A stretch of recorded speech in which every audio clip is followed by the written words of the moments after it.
It's it's fine. Okay, so you're going to tell us about the first Thanksgiving. Okay, so the Pilgrims, who were basically Christians being persecuted in England, they didn't like that, and so they ran away to Holland, where they spent 2 years learning something about government, and they didn't speak the language, and they had to get jobs to sustain themselves or whatever. And after a couple years in Holland, they came back to London, where they arranged a loan from the Bank of England to finance their expedition to come to the New World and start what they believed to be a life free from religious persecution. That was the idea. And they started out with 2 ships. I think one had to turn back, and so only 1 ship came. And when they show up, they're not sure where they're at, and then they landed at this place called Plymouth Rock, and the only Indian on the continent that knew how to speak English shows up to meet him, and that was a guy by the name of Squanto. Now, Squanto had been captured some years before that, and he took him to England because he was such a novelty, and he learned the language, and then eventually they let him come back to America and set him free, and he went back to where his village was, and they had all died from some epidemic, like, I don't know if it was scarlet fever, measles, but anyway, his whole village is dead. So anyway, here comes this ship, and they land at Plymouth Rock. Squanto shows up and says, "How?" or whatever he said, you know. And so the Plymouth Settlement, the governor of the Plymouth Settlement was a man by the name of William Bradford. And that was the first communist, that was the birth of communism. It was the first commune in the New World.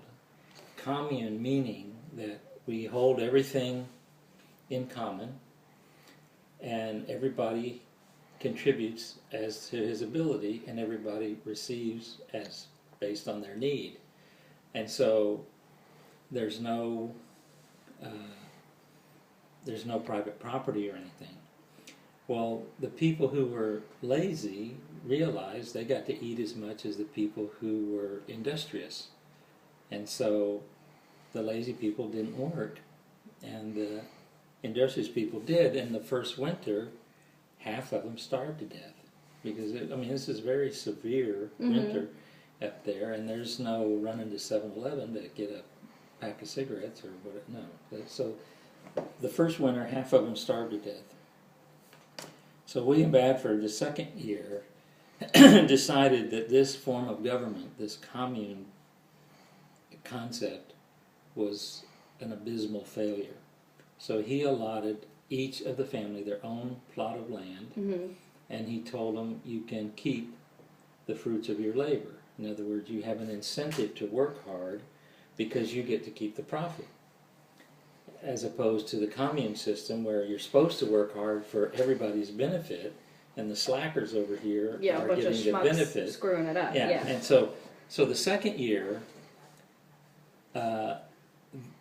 as a group, they were so profitable that they had enough not only to feed themselves, they had enough to make their payment back to the Bank of England, and they had enough to share. And so they invited the Indians to share that feast with them at harvest time, because the Indians taught them that year how to plant and fertilize, how they grew things.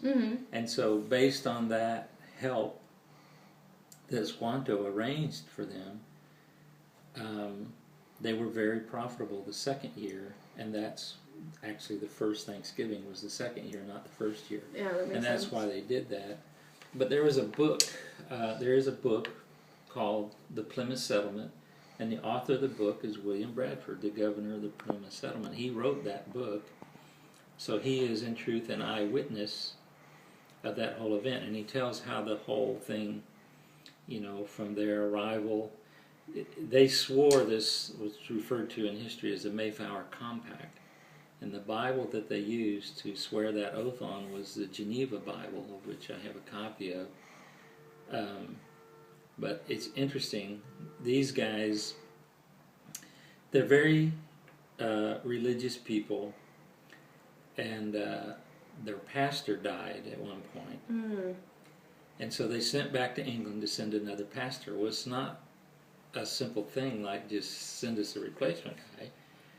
No, you send a guy over on probation, and we'll give him a year to prove himself, and at the end of the year we'll either accept him or send him back.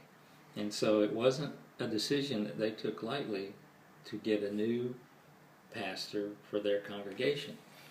And so the guys who came over on the original ship, they were referred to as the old-timers, as opposed to their children as they grew up. You know, they're little, or they're born there, and as they grow up, they don't have the same reverence, the same value system as the parents, and so their morals and ethics and stuff began to change and loosen up, as opposed to the old-timers who were still because they didn't very have to work strict. for it. Yeah, Right. in other words, these guys were hardcore. We have a belief system, and we're trying to keep it pure, so much so that they ran away from England and then decided this isn't good enough for us here in Holland. We need to start our own place. Fresh, anew. And so they went back to England, got the money, but they have to pay that back to the Bank of England. And so they come, and then the first winter, half of them starved to death. And so, wow, this is pretty hard. I mean, this is reality 101, because the group owes this debt to the bank, and half the group are now missing. It's not So only, now you have to be twice as yeah, profitable. it's not only the emotional hardship to overcome, losing your loved ones, your family members, whatever, but now the size of the group is half as big, but the debt is the same. Right. So you got to be. Now everybody's got to pay And $10 instead of $5, and it's like. And that's what William Bradford, the governor, was faced with. How do I solve this problem? And recognizing that the communist system is never going to work, because if you take the motivation away from people, they have no incentive to do their best. So he instituted a capitalist system where you get to keep the fruits of your labor. Now you have incentive. The harder you work, the more you make. And the more you make, then you can help us and we can pay this debt off. And oh, by the way, we've got enough for us, enough to plant in the spring, enough to share with the Indians. We've made the payment to the bank. Life is good. Yeah. Now, that didn't end their problem. This is still a very harsh environment to carve a nation or a civilization out of the wilderness, because it wasn't their intention to go live like the Indians, but because they had Squanto as their interpreter, they began to develop a trade relationship with the Indians, and they would trade them things, and the Indians would go do trapping and stuff and bring them furs, and the furs are very valuable, and they would ship that back to England. And they had a guy over there that would sell them and get the money, and then they could take that money and pay off the bank. Except he talks about in that book about some of these guys that they trusted to be their emissary or their agent began to steal from them, and you know, this is from those guys, and here's some for you and some for me. And so it took them longer to pay off the bank than what they had originally intended, but they did get the bank paid, and that was kind of how, you know, the Plymouth Settlement was not the first settlement in the New World, but it's the first one that we have a very clear explanation of what happened and why they did things, because of Governor Bradford's book, which I bought years ago when we were homeschooling so they could all read it. They never read it, but I did read it at one time, so that's where I got all this stuff. So anyway, to this day we still celebrate Thanksgiving, even though, as David pointed out earlier, the guys have some misgivings about how we treated those guys. Okay, we did some terrible things, but you know what?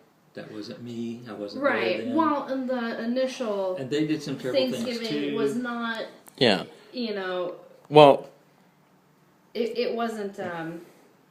What's the word? I'm gonna wrap up this video, but thanks for sharing it. And now we And now a know. word from our sponsor. Vegemite. Yeah. Oh God, Vegemite sponsor. All right.